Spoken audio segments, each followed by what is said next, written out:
Everyone, আসসালামু আলাইকুম। Welcome back to my channel.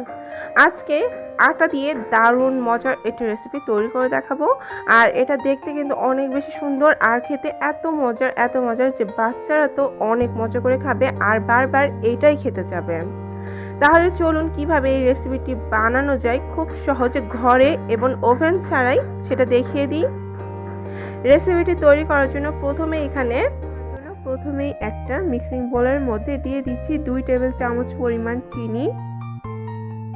এখন এখানে দিয়ে দিচ্ছি হাফ কাপ পরিমাণ কুসুম গরম পানি। এখন পানির সাথে চিনিটাকে একটু নেড়ে চেড়ে মিশিয়ে নিচ্ছি। কিছুক্ষণ মিশিয়ে নেওয়ার পরে এখানে দিয়ে দিচ্ছি 1 টেবিল চামচ পরিমাণ ড্রাই ইস্ট। এখন কুসুম গরম পানিটার সাথে খুব ভালোভাবে ইস্টটাকেও মিশিয়ে নিচ্ছি। মিশিয়ে নেওয়া হয়ে গেলে এটাকে ঢেকে একটা সাইডে রেখে দিচ্ছি 10 মিনিটের জন্য।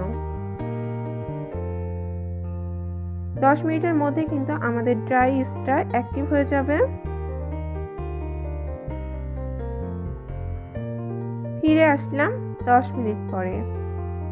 এখন আমি ঢাকনাটা সরিয়ে নিচ্ছি আর আমাদের ইস্টটা কিন্তু অ্যাক্টিভ হয়ে গিয়েছে। দেখুন উপরে কিছুটা ফেনার সৃষ্টি হয়েছে এবং কিছুটা ফুলে উঠেছে, তার মানে আমাদের ইস্টটা খুব সুন্দরভাবে অ্যাক্টিভ হয়ে গিয়েছে। এখন এখানে দিয়ে দিচ্ছি 2 কাপ পরিমাণ ময়দা।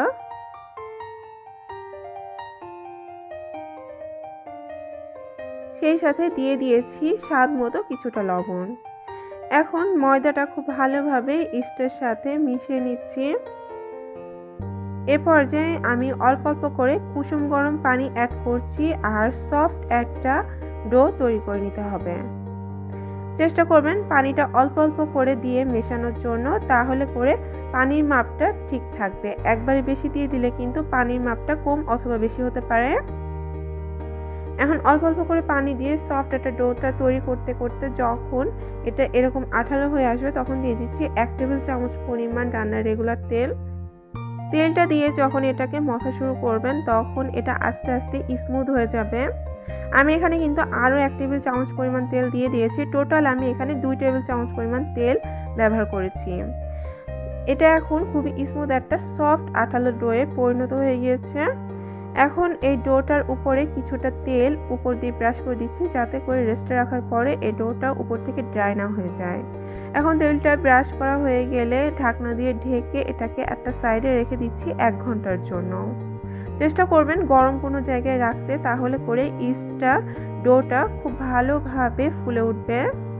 আমি 1 ঘন্টার জন্য আমাদের রান্নাঘরে রেখে দিয়েছিলাম, এতে করে ইস্টটা খুব সুন্দরভাবে ফুলে গিয়েছে।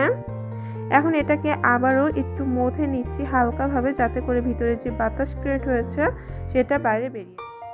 আলতো হাতে কিছুক্ষণ মথে নেওয়ার পর এখন আমি এটাকে কয়েক ভাগে ভাগ করে নিচ্ছি। তো আমি এখানে বেশ কয়েক ভাগে ভাগ করে নিয়েছি। এগুলোকে আমি প্রত্যেকটি রুটি শেপে বেলে নেব। এর জন্য আমি রুটি বেলার পিঁড়ির উপরে নিয়ে নিয়েছি আর যথেষ্ট পরিমাণ ময়দা ছিটিয়ে তারপর এটাকে বেলিয়ে নিতে হবে। এটা কিন্তু ভীষণ সফট। এই যে খুব সুন্দরভাবে এটাকে গোল করে বেলে নিতে হবে আর প্রত্যেকটা রুটি একইভাবে বেলে নেব এবং সমানভাবে বেলে নিতে হবে।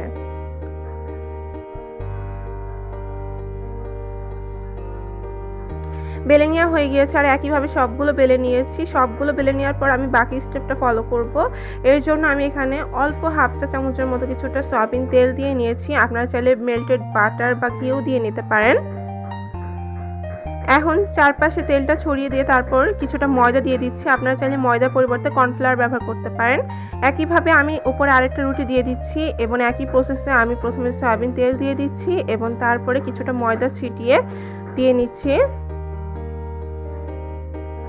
এরপর একইভাবে আমি আরেকটা রুটি দিয়ে নেব এবং তেল ময়দা আবার রুটি আবার তেল ময়দা এইভাবে করেই আমি লাস্ট রুটিটা এখানে দিয়ে দিয়েছি।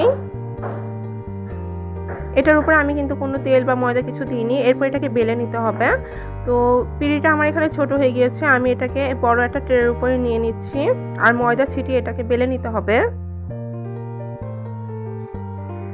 বেলার জন্য যত বড় জায়গা হবে ততই কিন্তু এটা ভালো হবে আর যতটা পাতলা করে বেলতে পারবেন ততই ভালো। তো যাই হোক আমি খুব একটা পাতলা করে বেলতে পারিনি, কারণ তেমন বড় ট্রে আমার কাছে ছিল না। তো এই তো এইভাবে বেলে নিয়েছি। এরপর আমি এটাকে কেটে নিচ্ছি। কিভাবে কেটে নিচ্ছি আপনারা লক্ষ্য করুন। লম্বালম্বি প্রথমে এইভাবে 4 ভাগ করে নিলাম।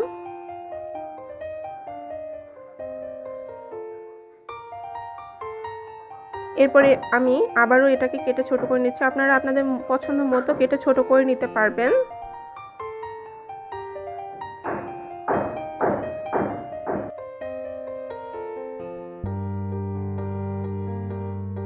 সবগুলো কেটে নেওয়া হয়ে গেলে এখন আমি নাস্তাটি তৈরি করে দেখাচ্ছি। প্রথমে একটা এইভাবে নিয়ে রোল করে নিতে হবে, আর শেষ প্রান্তে এসে কিছুটা পানি লাগিয়ে তারপর এটাকে এইভাবে লাগিয়ে নিতে হবে, তাহলে আর এটা খুলে আসবে না। আর আমি একটু এইভাবে বাঁকা করে দিয়েছি, দেখতে কিন্তু সুন্দর লাগে। একইভাবে আমি আরেকটা তৈরি করে দেখাচ্ছি। আর লাস্টে অবশ্যই এইভাবে একটু পানি দিয়ে নেবেন, তাহলে আর এটা খুলে আসবে না। তারপর হাত দিয়ে এটাকে একটু বাঁকা করে দিচ্ছি। এটা কিন্তু দেখতে অনেক সুন্দর লাগছে। এখন আমি সবগুলো একইভাবে তৈরি করে নিয়েছি। এখন হিট প্রুফ আপনারা যে কোনো ট্রে নিয়ে নিতে পারেন। আমি এখানে স্টিলের একটা প্লেট নিয়ে নিয়েছি, আর তাতে কিছুটা অয়েল ব্রাশ করে নিয়েছি। তার উপরে আমি নাস্তা শেপগুলো বসিয়ে দিচ্ছি। আর এগুলো কিন্তু ফুলে ডাবল হয়ে যাবে, তাই একটু ফাঁকা ফাঁকা রেখেই বসাতে হবে। এরপর এর উপর থেকে আমি কিছুটা অয়েল ব্রাশ করে দিচ্ছি, কারণ এটাকে আমি 20 মিনিটের জন্য রেস্টে রাখবো। আর যখন রেস্টে রাখবো তখন যেন এটা উপর থেকে ড্রাই হয়ে না যায়, তাই আমি অয়েলটা ব্রাশ করে দিয়েছি। এখন এটাকে ঢাকা দিয়ে একটা সাইডে রেখে দেবো 15 থেকে 20 মিনিটের মতো, এতে করে এটা বেশ কিছুটা ফুলে যাবে। তো ফিরে আসলাম প্রায় 15-20 মিনিট পরে। আর এটা দেখুন এখনই ফুলে কতটা ডাবল হয়ে গিয়েছে, এখনও তো বেক করা বাকি আছে। তো উপর থেকে আমি কিছুটা লিকুইড মিল্ক ব্রাশ করে দিচ্ছি, এতে করে যখন এটা বেক করবো তখন উপর থেকে আর ড্রাই হয়ে যাবে না, এবং এটার টেস্টটাও বেড়ে যাবে এবং কালারটাও সুন্দর আসবে। আমি সবগুলোতে পর্যাপ্ত পরিমাণে মিল্ক ব্রাশ করে দিয়েছি। এরপর আমি উপর থেকে কিছুটা তিল দিয়ে দিচ্ছি, সাদা তিল, এতে করে দেখতেও সুন্দর লাগে আর তিলের একটা ফ্লেভার আছে, সেটা কিন্তু খেতেও ভালো লাগে। তো সবগুলোর পরে তেলটা ছিটিয়ে দেওয়া হয়ে গিয়েছে। এখন এটাকে বেক করে নেওয়ার পালা। আগে থেকে চুলায় একটি হাঁড়ি আমি প্রিহিট করে রেখেছি। আমি আজকে এই নাস্তাটি চুলায় বেক করব। তো হাঁড়িটাকে আমি 2 মিনিটের জন্য প্রিহিট করে রেখেছি। এখন ওই হাঁড়ির মধ্যে আমি এটাকে বসিয়ে দিচ্ছি। হাঁড়িটা আর আজকে দেখালাম না, একই প্রসেস আমার আগের ভিডিওগুলো দেখে নিতে পারেন। তো আমি এটাকে মিডিয়াম টু লো ফ্লেমে 20 মিনিটের জন্য বেক করেছি। 20 মিনিট পরে এটাকে নামিয়ে নিয়েছি। আর এটা কিন্তু খুব ইজিলি প্লেট থেকে উঠে আসবে, যেহেতু অয়েল ব্রাশ করে নিয়েছিলাম। আর কালারটা কতটা সুন্দর এসেছে দেখুন। তো একইভাবে আমি বাকি নাস্তাগুলো বেক করে নেব। এটাকে আমি তুলে নিচ্ছি। আর আপনারা যদি উপরের কালারটা একটু হালকা রাখতে চান তাহলে কিন্তু একটু 15 মিনিটের মতো বেক করবেন, আর যদি একটু গাঢ় রাখতে চান তাহলে 20 মিনিট বেক করবেন। তো আমি দুই রকমভাবেই বেক করেছি। যে গাঢ় রাখলেও কিন্তু সুন্দর লাগে, হালকা দিলেও সুন্দর লাগে, দুইটা দুই রকম। তো এগুলো কিন্তু ভীষণ সফট এবং ইয়াম্মি হয়েছে। আমি আপনাদেরকে কেটে দেখিয়ে দিচ্ছি ভেতরটা কেমন হয়েছে। এটা ভেতরটা কিন্তু সত্যি অনেক বেশি মজার হয়ে থাকে। আপনারা কিন্তু এটা মধু দিয়ে খেতে পারেন। মধু দিয়ে কিন্তু আমার কাছে বেশি ভালো লাগে। নর্মালি আমি এটা মধু দিয়েই খেয়ে থাকি। তো আপনারা আপনাদের পছন্দ মতো খেতে পারেন, এমনিও খাওয়া যায়। আর বাচ্চারা কিন্তু খুবই পছন্দ করবে, বাচ্চাদের টিফিনে অথবা নাস্তা এটা সার্ভ করতে পারেন। আশা করছি আমার আজকের এই সহজ নাস্তার রেসিপিটি আপনাদের ভালো লেগেছে। যদি ভালো লেগে থাকে লাইক কমেন্ট করে পাশে থাকবেন এবং চ্যানেলটি সাবস্ক্রাইব করতে ভুলবেন না। আজ তাহলে এখানে বিদায় নিচ্ছি। অনেক বেশি শব্দ, আর কথা বলা যাচ্ছে না। আল্লাহ হাফেজ।